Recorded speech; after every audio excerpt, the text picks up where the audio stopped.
What's up, everybody? Hope everyone is having a great day. Welcome back to my channel. I know it's been a long time since I've made a video. Sorry about that, but now we're back, and hopefully we're going to be on a more consistent schedule. So other than that, let's talk about the poor financial decisions that I made. I'm just kidding. I see these more as investments towards the future and stuff like that. Let's go with that. But yeah, just gonna open this up. We'll get into the ultra Highland chamber after we look at the plants. I'm not gonna take them out of the tank because I just don't feel like really disturbing them too much because they are such finicky plants. But yeah, I'm gonna go ahead and take you guys off the tripod and we'll get right into that.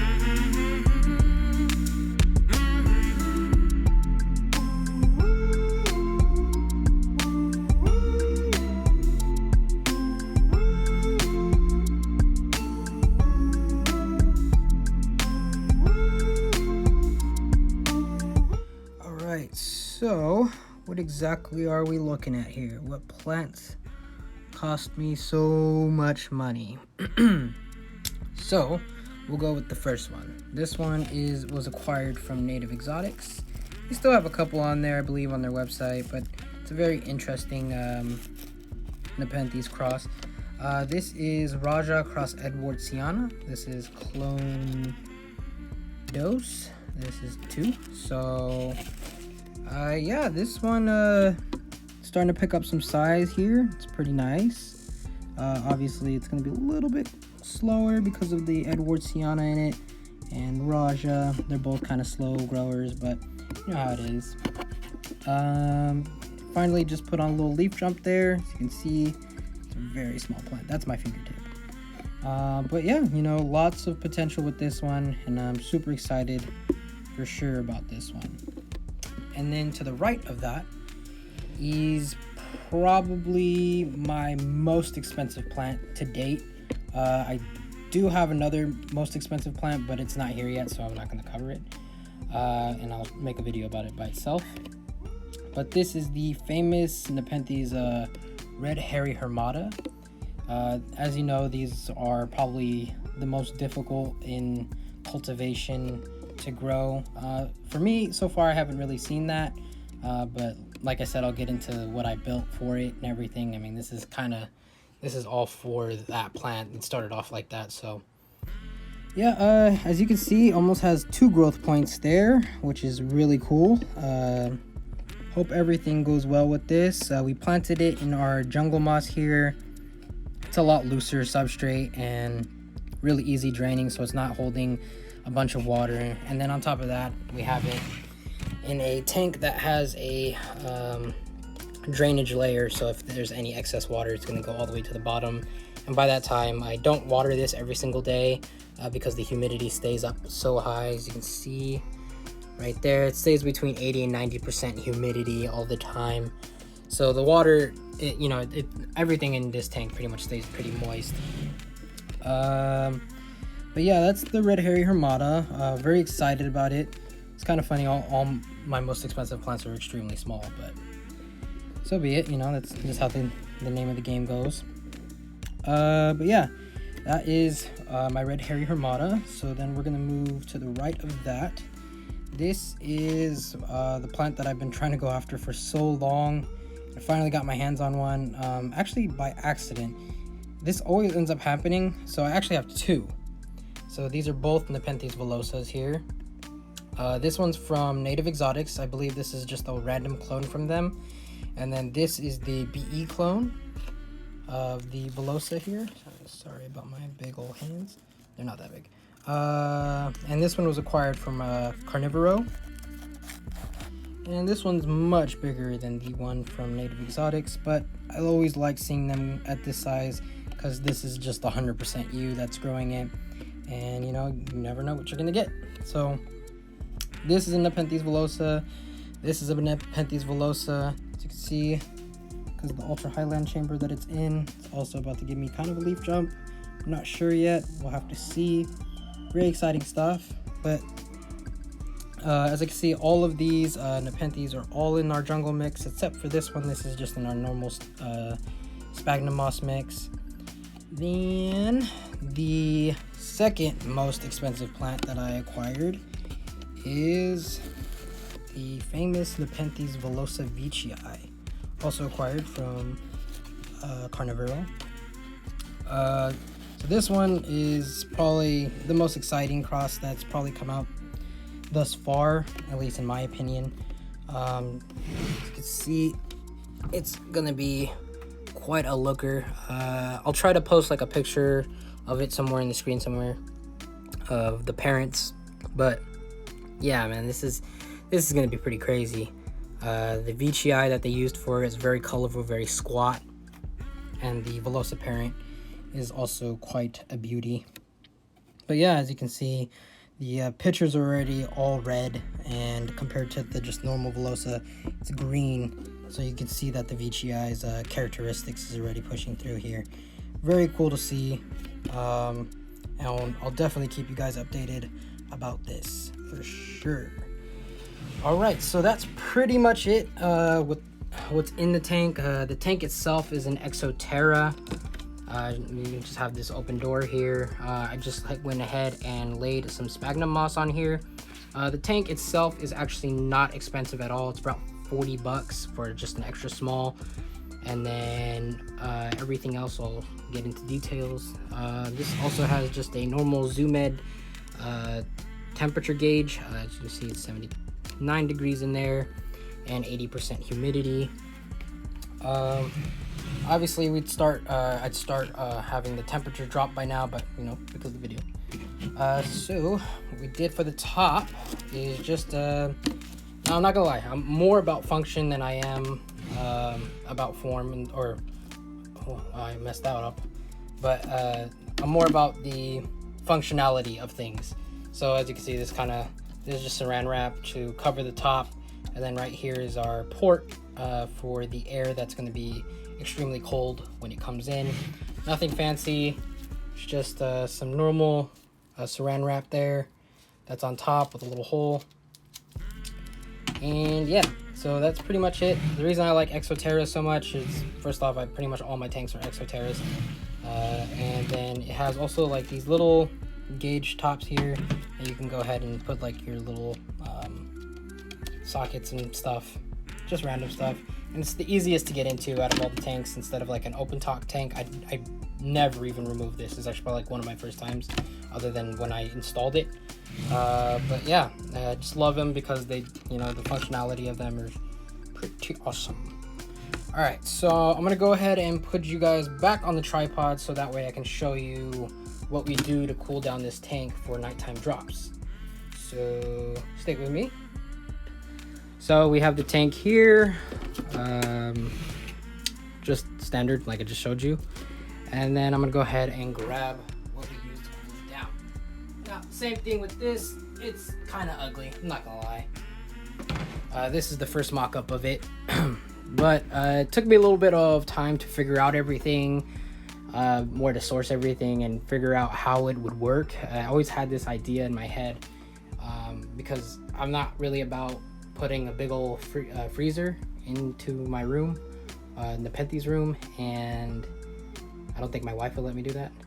So I had to figure out another way, especially with the amount of plants that I have. Maybe if I had a bunch of Ultra Highlanders, then maybe it'd be more possible to do so. But honestly, I like doing this has really changed how I'm going to end up cooling my Ultra Highland chamber without having a huge old freezer. Because on top of that, you have to remember, you can for sure increase the size of your tanks, but when it comes to a freezer, you know, the plants get tall pretty quickly, so they're gonna outgrow the freezers pretty quick and stuff like that. And on top of that, you have to have a bunch of fail safes that could potentially go wrong, and I just didn't feel like dealing with that, so I just went to something that's probably a little bit more simple. But this is, you know, obviously my opinion, and I'm not trying to start any debates.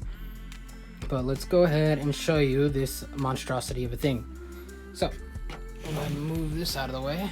So this is just the what I call a Ultra Highland chamber cooler. So let's remove this top. This is just a normal bin that you can get at Target. I was trying to make sure everything is feasible for people to do, and they can do this at home. If you do want to end up getting a Velosa or Edward Sienna, honestly this will work with any Ultra Highlander. The main thing is you just want to make sure that there's always a nighttime drop. So let's go ahead and just take this apart real quickly. Oops, a little bit of water. Oof. Okay, so this is just a basic little Tupperware bin, as you can see here. And what I did was make a bunch of like a duct tape, because this one, as you can see, does not have a grate of seal, and the whole point of it is to keep as much cold air as in and focus it in this little exit hole here. So the first time I ever tried this with the unit here, let's go ahead and move this with this unit.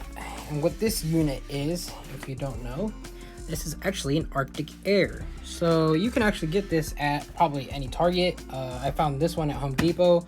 For some reason they're seasonal, so usually probably right about now you can probably get these really cheap, probably 30-20 bucks maybe.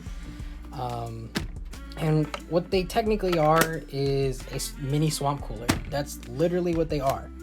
And you can go ahead and, I went ahead and removed all the blades from the front because they were kind of disrupting air, and now that way we just have a straight up cooler in the front. And then you can go ahead and move it. You can take out this filter here, and as you can see there's water on the bottom. And it's just the blades will go ahead and get extremely wet here. They're really soft, and cold air from the back will push from the back to the front. And what it technically does, as air pushes through, the water will cool the air down, and it works really well. And for the longest time I thought I would probably have to buy like a small AC machine, and I just couldn't find anything on the market that was probably under $900. And so I started looking more into it and seeing what like bigger greenhouses do and stuff like that, and they use evaporative cooling walls and swamp coolers. So I was like, well, how can I figure out how to minimize that? And by the grace of the gods, the Arctic Air. Now, I'm not gonna lie, this thing is pretty messy. Like, as you can see, there's a bunch of water on the table already, and that's why I went ahead and put it in this tub. The first time I ever did it in this tub, it didn't have this big old gaping hole here.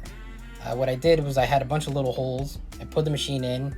I obviously cut to size here, and went on, you know, this wasn't even here. It was just a small little tube. And what happened was the air was not really pushing through the tube. What it would do, it would just kind of escape anywhere else other than that tiny tube that was there. And then what happened was the machine was creating so much humidity and so much water that the machine ended up killing the fan, and it was pretty much dead. So I wasn't able to use it, and I had to return it. So I decided to give it another go and redo the setup. This time, cut a big old massive hole, because this thing needs a lot of air. As you can see, it's a big old thing here. When it sits inside,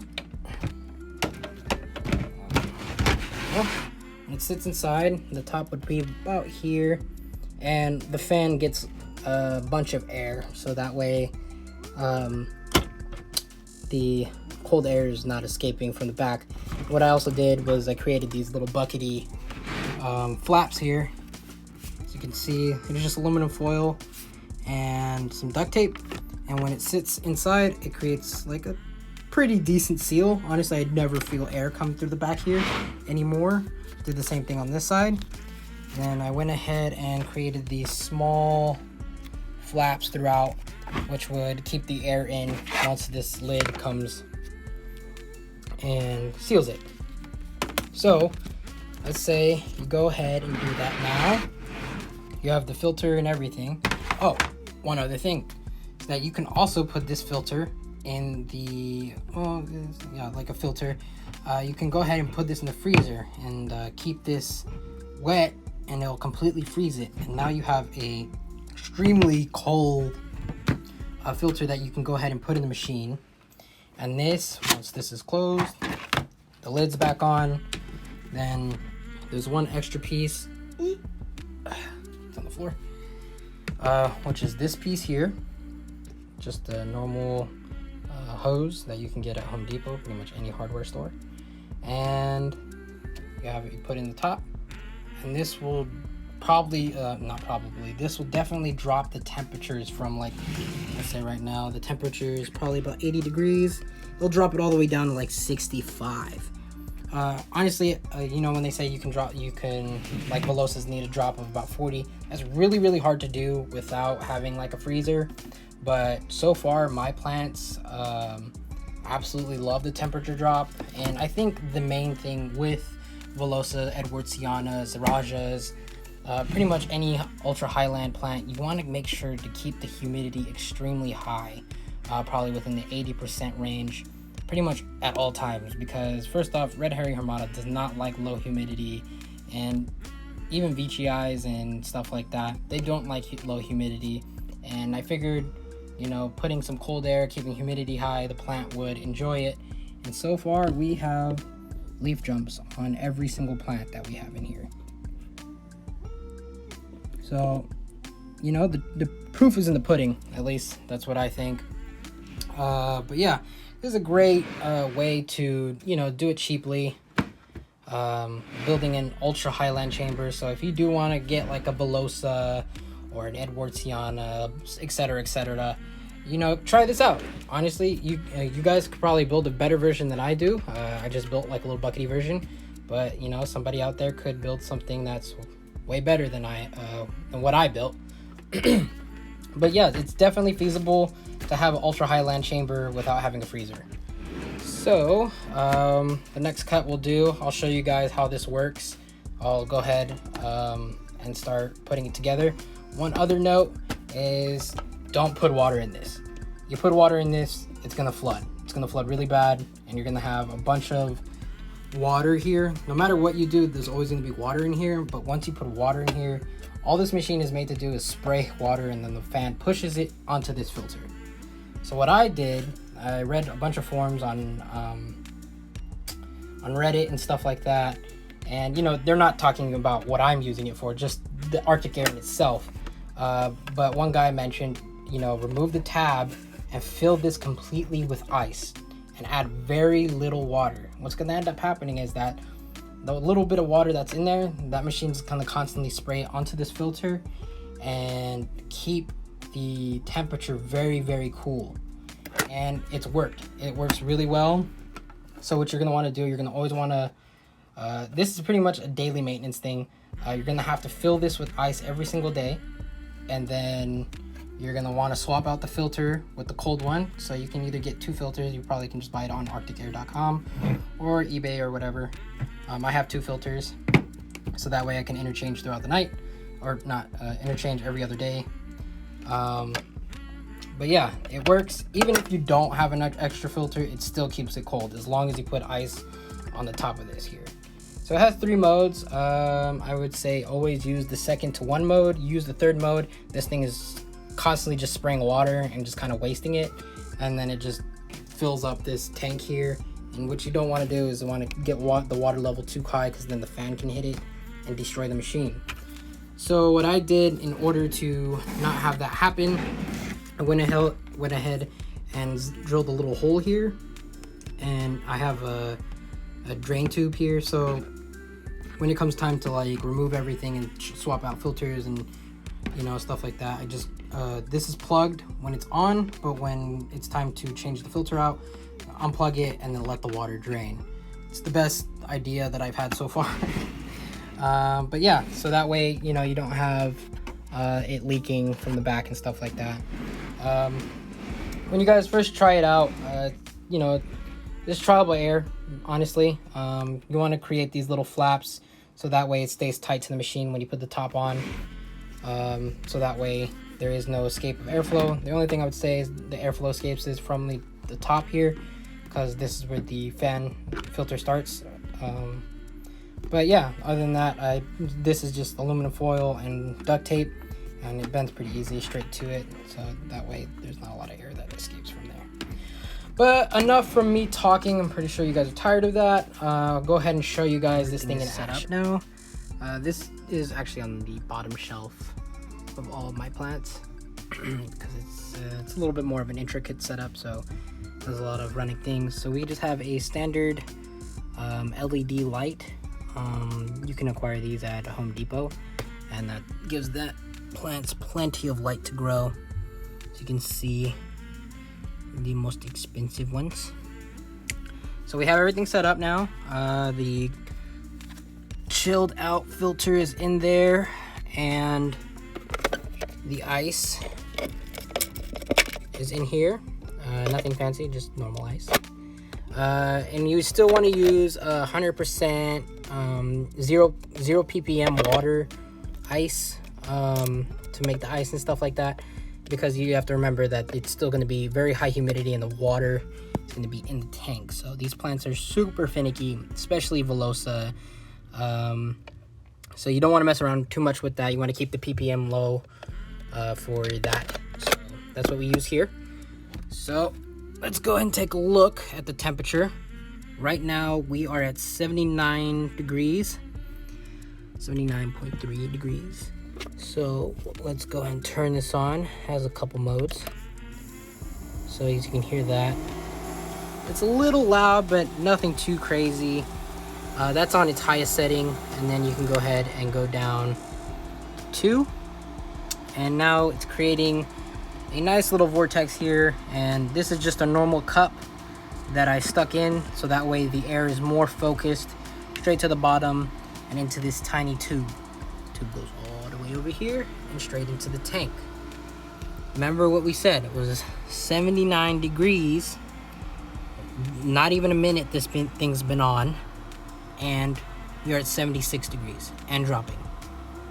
Like I said, this thing works really well.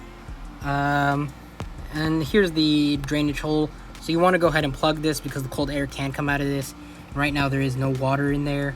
Honestly, if you run this all day, usually during the daytimes when there isn't even any water, let's say it's like 85 degrees, they'll drop it down to like 70, not 70, but like 78, 75. So there we go, 74.8 degrees with the humidity around 80%. But yeah, this is how I build my Ultra Highland chamber. Yeah, so I would really recommend this if you don't feel like doing the whole freezer setup, or if you really do want to get a Ultra Highland Nepenthes, because they are super awesome, you know. And the cool thing about this hobby is that there's always, you know, ways of doing things. There's no one way to do it right, you know. It's just kind of trial by error, but you know, you want as least of errors as possible, because you know some of these plants are extremely expensive. So, but yeah, you know, this is very, very cool. You know, I'd love to see what you guys would, you know, maybe do with this. Maybe you guys can do better than what I did. Also, you want to keep this elevated because you want to keep this above, just to keep the crinks out of the hose. So all this is actually another Tupperware that is just sitting on, nothing crazy. And honestly, you could have this whole Ultra Highland chamber up running for about $150 in total, maybe less, because this thing itself is about $40, the tank $40, and you know, the cup was like $4. And then these little tubes, you can get like a foot for maybe $3 at Home Depot and stuff like that. I guess, like, I would say maybe the more expensive parts would probably be like the, you know, temperature gauges and stuff, but even then this was like $6, $3. So yeah, I would really recommend, you know, giving this a shot. And if you have any questions, you could always message me through Instagram, because I'm constantly we are constantly posting on there content and doing giveaways and stuff like that. So I'll actually get into that a little bit, but focusing on this, yeah. So very cool little idea to give a shot. You know, like I said, there's no airflow on the sides as long as you do the duct tape right, because the flaps will make sure the air stays within. And yeah, sorry if I'm too loud, but here we go. Let's see the temperature. 71.4. So temperature will just keep dropping until, you know, it hits a plateau. Usually plateaus, because right now it's probably midday, so it's a little bit warmer in the room right now. It's around like 75 to 80 degrees. So yeah, we'll keep an eye on this. Maybe at the end of the video I'll show you guys where the temperature ends up at. Alright, so let's go ahead and get back up, and I'll show you guys, I'll talk to you guys a little bit about the giveaways that we do on Instagram. Okay, so here we are at the end of the video. You guys made it. I'm just kidding. But yeah, thank you guys so much for sticking with it and learning about the Ultra Highland chamber. So I want to let you guys know, if you're not following me on Instagram, we do weekly giveaways of Nepenthes and stuff. So you have a chance to win a Nepenthes. Just hit the link in the description below to our Instagram, and you guys will have a chance to win our weekly Nepenthes. It's a giveaway, no purchase necessary. You can do a purchase entry, which will get you 35 entries into the giveaway, etc., etc. There's more information on the Instagram posts and stuff like that, and we post daily on our Instagram stories, so go ahead and check that out. We have a lot of new style masks, stuff like that. This is the 100% silk here. This is super limited as the manufacturers actually stopped making the diamond stitch silk, so this stuff is a little bit more rare with the golden VGI skeleton, stuff like that. But if you look down here, sorry, I'm sorry, my chameleons were going crazy. As you can see, we have the first of its kind silk interior, which is super soft on the face and stuff like that. But yeah, enough of the shameless plug. That's pretty much it. If you guys want to go ahead and grab a face mask, we have a bunch of designs. We'll have a link in the description also for our website, and you'd be really helping out the channel and stuff like that. But yeah, if you guys have any ideas or things you want to see in the future for videos, leave a comment down below, and in the next video we'll do a face mask giveaway and stuff. But yeah, hopefully I'll be posting a lot more. I will definitely be posting a lot more. Alright guys, thanks so much and have a wonderful day.